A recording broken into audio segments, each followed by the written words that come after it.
दोबारा दोहराया नहीं जाएगा। लेकिन अगर कुछ दोहराया जाएगा तो वो है पाम संडे। पाम संडे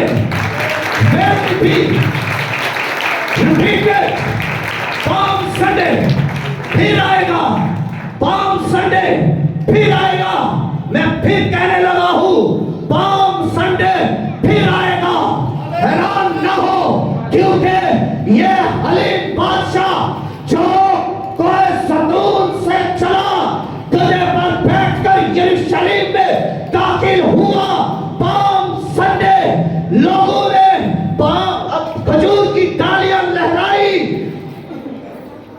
ये पाम संडे है और पाम संडे फिर आएगा। कब आएगा?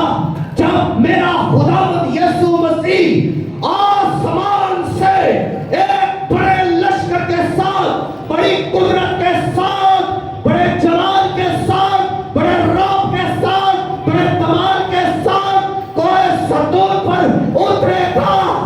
वो कोई सतून पर खड़ा होगा और जब वो खड़ा होगा कोई सतून पर, फिर वो कोई सतून से वो कदरूम की वादी में उतरेगा, जहां पर कब्रिस्तान है, वहां से वो गुजरेगा और फिर वो मशरकी दरवाजा में से गुजरेगा और मशरकी दरवाजा में से गुजरकर वो फिर यरूशलेम में दाखिल होगा। और उस वक्त वो जब दाखिल होगा तो वो गधे पर सवार होकर नहीं, बल्कि वो सफेद घोड़े पर सवार होकर यरूशलेम में